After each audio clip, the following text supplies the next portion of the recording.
Saad Althuwaini. Welcome, Dr. Saad. Assalamu alaikum. Good morning, everybody. We've talked a lot about the sleeve gastrectomy and the effect on reflux symptoms post-operative. And yes, we agree that there is no consensus that contraindicate sleeve gastrectomy in patients who have reflux symptoms, but it is an valid and existing problem that we have to look for and investigate more. So we studied our patients from 2009 until 2015. We select some patients randomly who did the sleeve gastrectomy in a retrograde study, and we did the questionnaire. This questionnaire have multiple elements of objective symptoms like reflux, like heartburn, regurgitation, dysphagia, and adrenophagia, and we compare it with post-operative result. Some of these patients have heart or regurgitation or GERD symptoms preoperatively, and others doesn't have. The severity of the GERD preoperatively differs from one patient to another, and the effect of sleeve gastrectomy in these patients, it also differs. So some patients who have GERD and severe GERD may improve, some have mild GERD, may get worse, and some doesn't have GERD, may get some GERD symptoms. This is why we in our study, we would like to see the effect of GERD on these patients. This is a study that was published in Obesity Surgery in 2017. We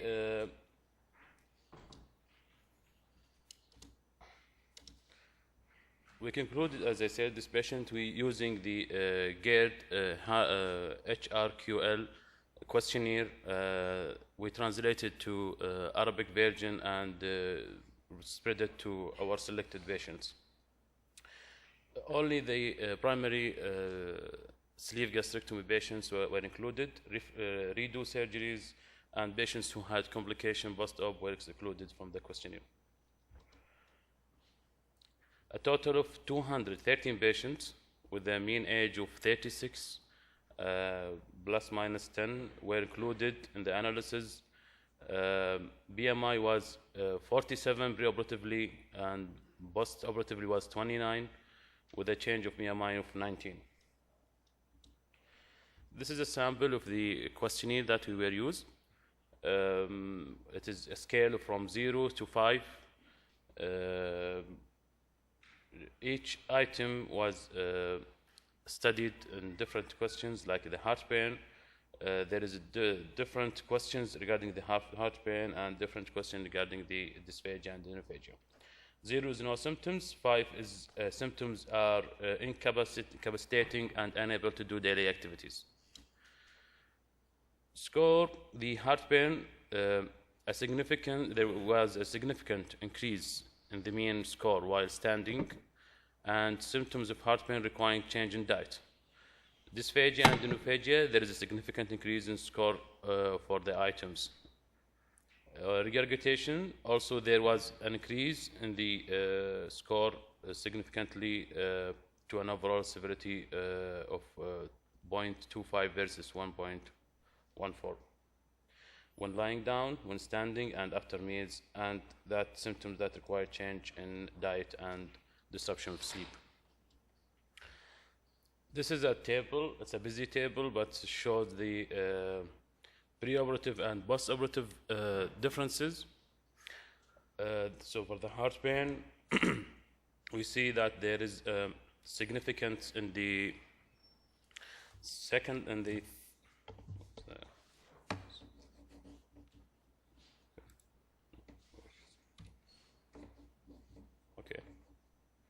here while standing, there is a significant changes in the heartburn postoperatively, and also the symptoms requiring change in diet is significantly increased, For regurgitation, all the parameters were significantly increased, and for dysphagia and adenophagia were all significantly increased.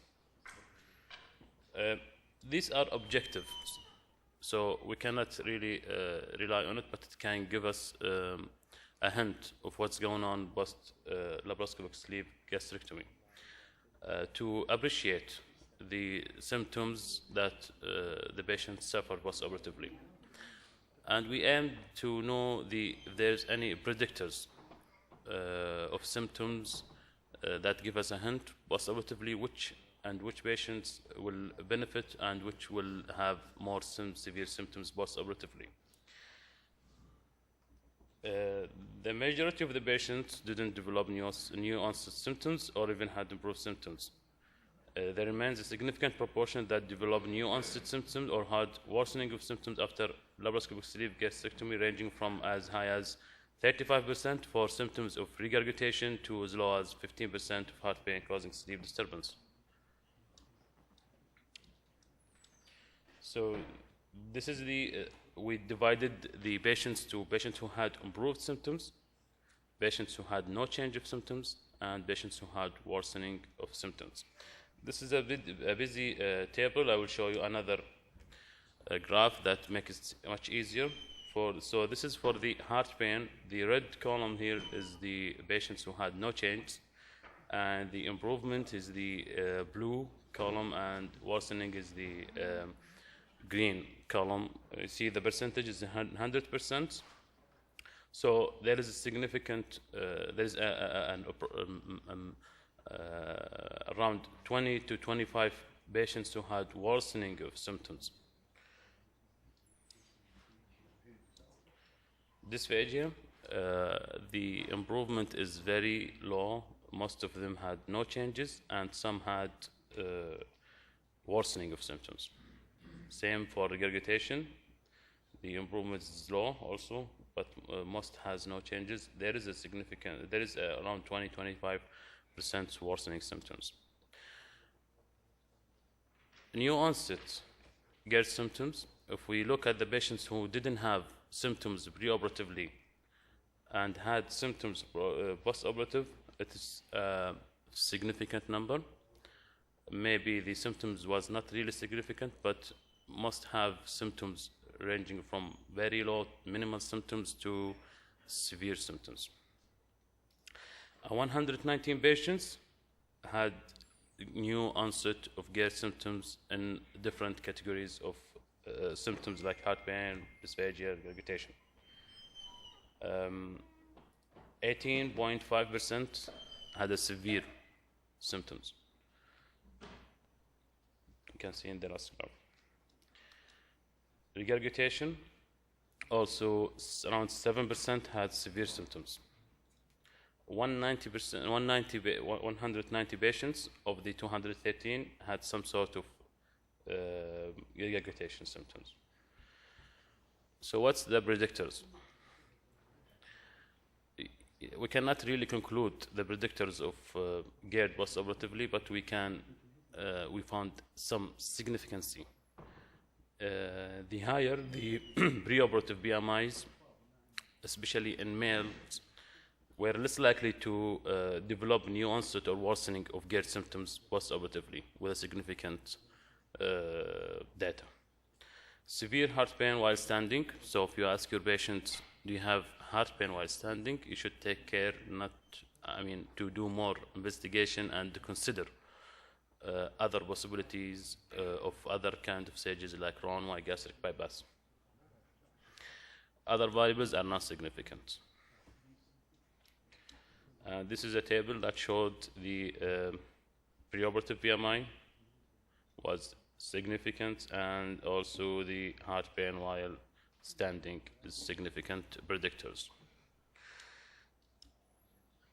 So, in conclusion, symptoms of heart pain and regurgitation are common after laparoscopic sleeve gastrectomy, despite some of them are very minimal, but none of the variables could strongly predict development of new onset or worsening of the symptoms post-operatively. and we should individualize our decision for each patient. Or most of the patients or all of the patients didn't require any kind of redo surgeries. All of them are controlled except 2 or 3 patients. They still have symptoms on and off with medications.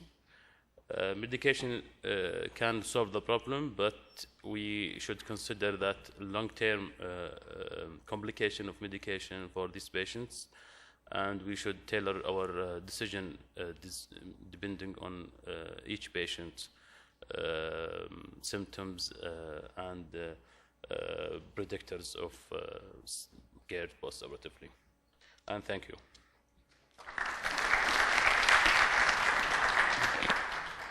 Thank you, Dr. Saad. The question, please.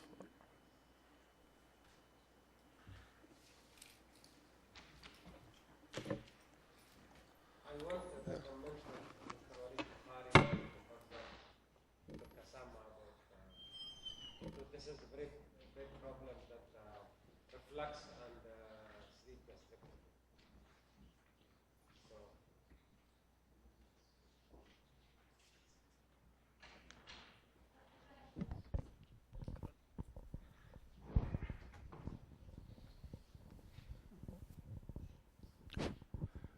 Assalamu alaikum. Well, actually, it's till today, I think it is not conclusive. We are trying to optimize our surgical technique to minimize the reflux, and we claim that. Assalamu alaikum. We claim that by doing certain steps, and I will try to show what we are doing, that doing these steps progressively and looking and doing them by intention in every procedure, in my opinion, will minimize that. But the studies have not shown, we did not have a blind randomized study to show what's the outcome. You find usually it's a prospective follow-up, I would call it, not even studies, of patients who have done, of surgeons who have done certain numbers with patients who have had previously no GERD, with certain percent that have developed GERD. People who have had GERD and had sleeve, in some studies have shown improvement of that GERD. But an actual manometric and pH metric study, there is no, with a blind randomized study, is not till today available. I don't know, is the reason that surgeons are eager to operate and do the surgery and make their win in that part without really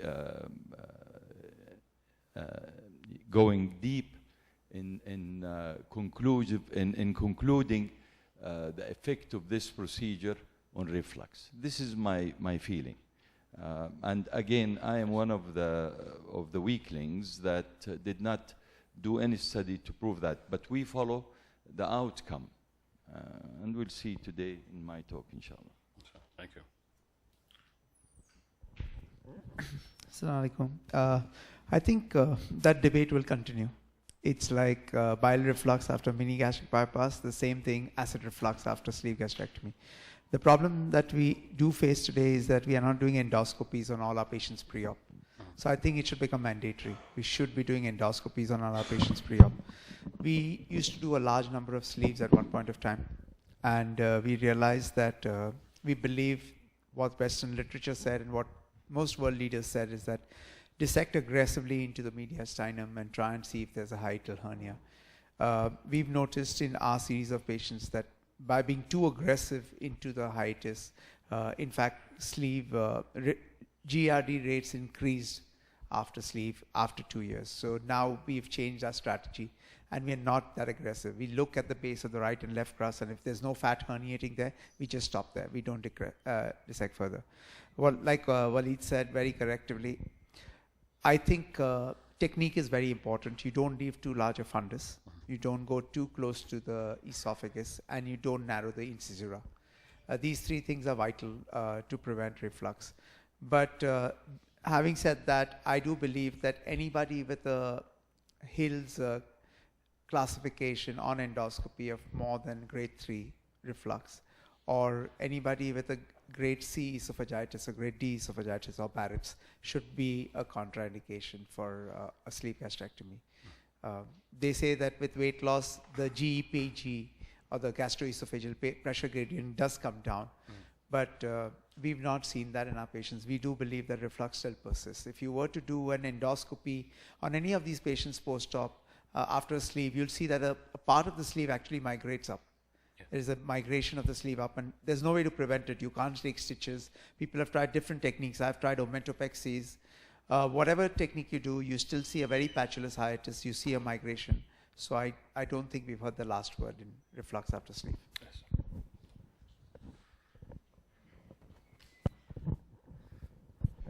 I think that the GERD after sleeve gastrectomy is something like a stigma of sleeve gastrectomy.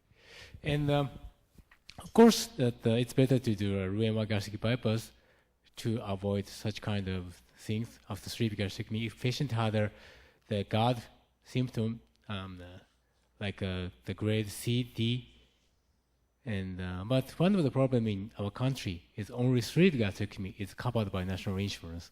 So that because of the financial issue, many people want to have a sleeve gastrectomy even if they had a severe GERD.